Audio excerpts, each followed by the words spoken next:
to stop, otherwise I would faint. I would move off into a glory cloud.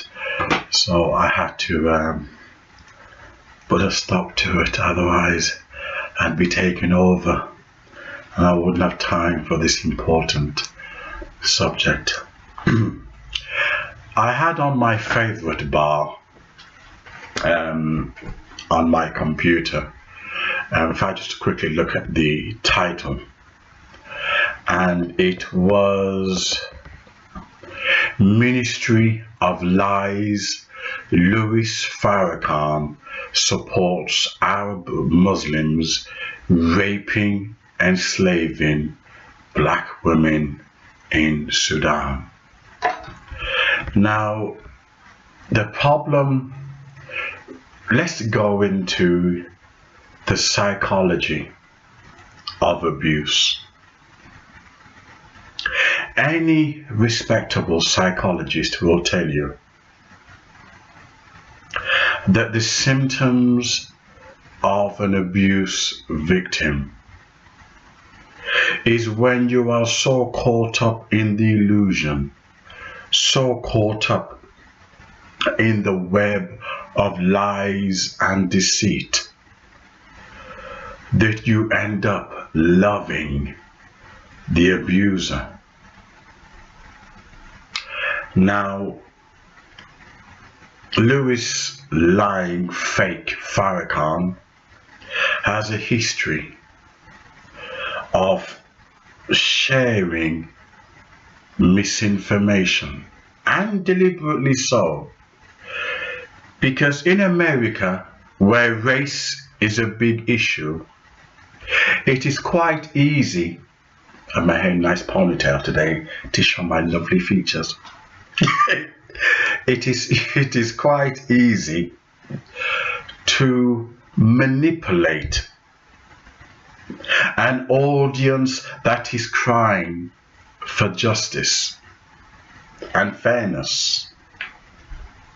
It is no accident that during critical times, a lot of cult leaders and even fake churches seem to crop up in environments where people are spiritually destitute, politically or economically. And thus, it is no wonder that the Nation of Islam gave birth to Elijah Muhammad and Fard, two con men who met in prison. Louis Farrakhan, as he got older, in fact, Malcolm X argued, and this is 1930s, I think, or 40s, Malcolm X argued that the Nation of Islam became nothing more than a money-orientated empire. It became a business. So how do you con the masses? You play the race card. After all, it's business. And if it sells, sell it. If it sells, sell it. After all, people buy sex. So why not buy racism? Anything that can be a transaction, if it sells, as they say, put it on the stock market. And Louis Farrakhan put racism on the stock market. He was making big bucks from it, or the Farrakhan empire. And as a result of this, Louis Farrakhan found his integrity was brought into question, especially when he received $5 million. $5 million. I'm not sure if he paid any tax on it, but it was hush money. No one knew what he did with that $5 million. You could open a string of restaurants, you know. You can open up a chain of business for hungry black people.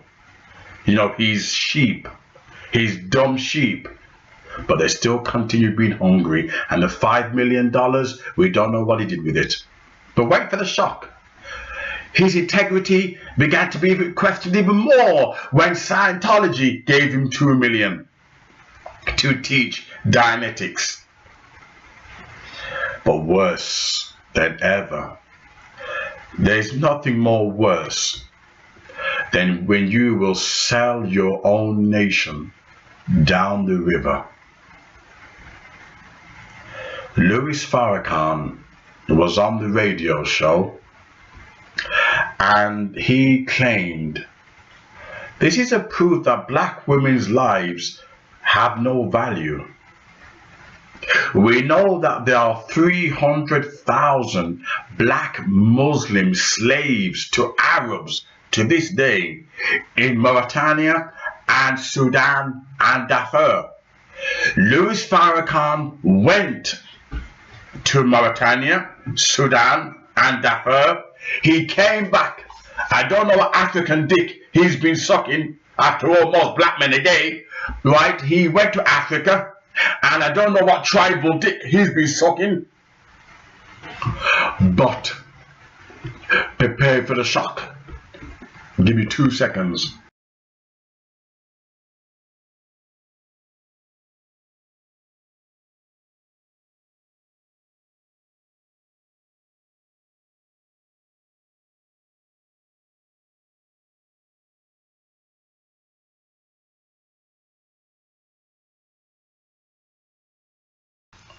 First, he gave Colonel Gaddafi a good tonguing. He stuck his he stuck his tongue down Colonel Gaddafi's throat. I gave him a big kiss. Colonel Gaddafi gave him $5 million to deny that black women were being held slaves and raped in Sudan, Darfur, and other place. So black women have been brutalized, and you look at Louis Farrakhan's video, oh, the black women, this and that, we must look after the black women. In other words, it was nothing more than a ministry of lies. Now, if it was not Colonel Gaddafi, he's sucking dick. He then went to L. Ron Hubbard, this white racist who said black people had no souls. Yet this black nationalist, Louis Farrakhan, had no problem sucking his dick, and for which he got paid handsomely $2 million. $2 million to deceive the black sheep. Oh, they're still following him. This is what you call abuse victim. It's a good symptom, you know, where you know you've been abused, but you can't help it. And now the LGBT, he's now promoting homosexuality, which I covered in my other video. Now let's stick to the theme of what this subject is about. 300,000 black Muslims are slaves to Arab to this day in Sudan and Mauritania and Darfur. Wait for the shock. Louis Farrakhan went on the radio and he says in his usual speech, I dare you, go to Darfur, go to Mauritania, go to Sudan, and you won't see a black female there being raped. And people are cheering like a sheep, they were cheering, Allah Akbar, Allah Akbar. And they loved that fiery speech. But what he was doing is what they call in hustle, confidence trickster. He never expected anyone to take him up on the challenge, and 2 black journalists did, and they were horrified by what they saw. Wait for the shock.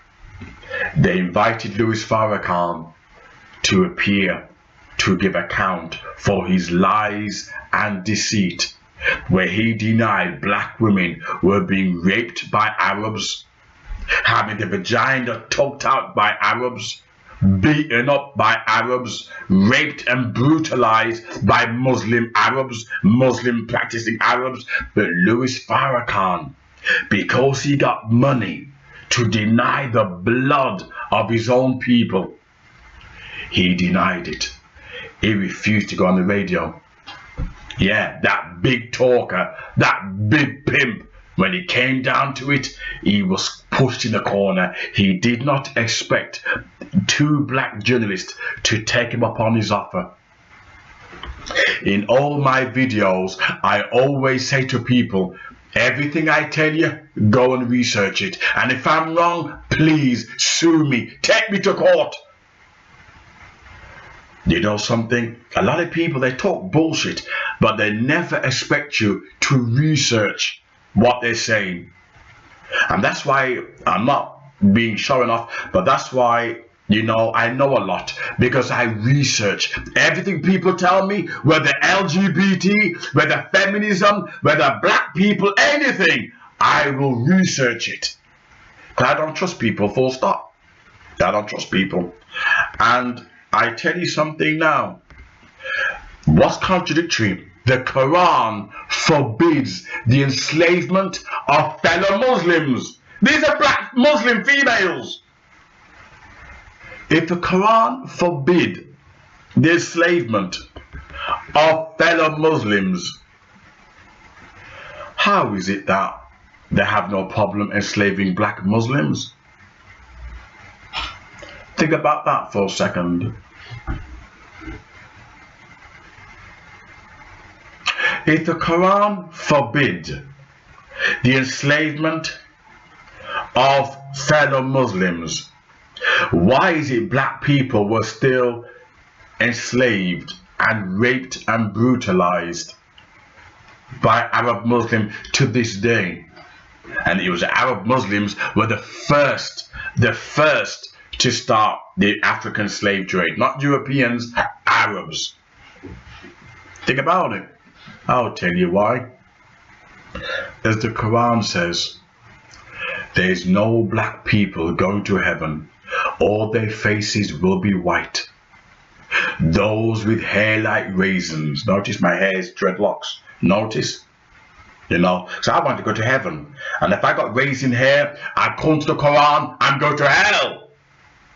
So tomorrow, I might bleach my skin white.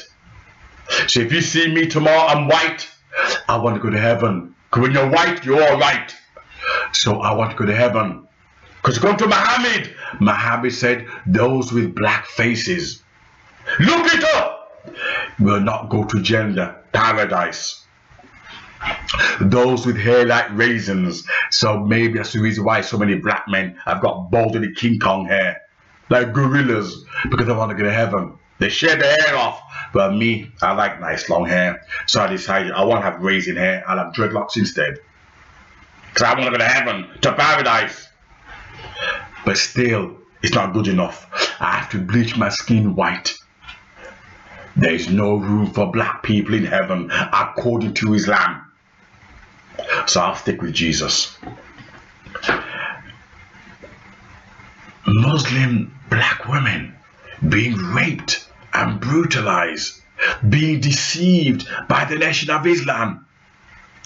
This is what you call true symptoms of when you've been abused by the abuser and you still continue loving them.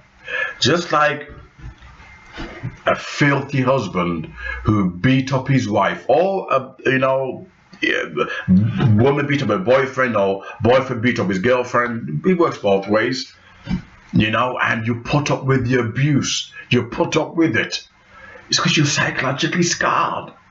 If you love yourself, you're not going to listen to a leader that justify your slavery, your rape, your brutality. You've been abused mentally by Muslims. And that's the reason why you can't leave it. Because you're an abused victim. But you have to break free. And I'm sure there's many counseling groups out there that's willing to help you set free. The biggest counselor and the best counselor I know that can deliver you is Jesus Christ. Oh, if you're Muslim woman, you leave Islam, it's a risk. They'll kill you. They claim Islam is a religion of peace, but you leave dirty Muhammad and they'll kill you. But that's the only best counselor I can give you is Jesus. You follow that pedophile Muhammad, that rapist Muhammad, that racist Muhammad, that law-rooting, booty hunting Muhammad, that incestuous Muhammad. You followed him. And look at the state of the black race as a result of following Muhammad. Black Muslim men raping white women.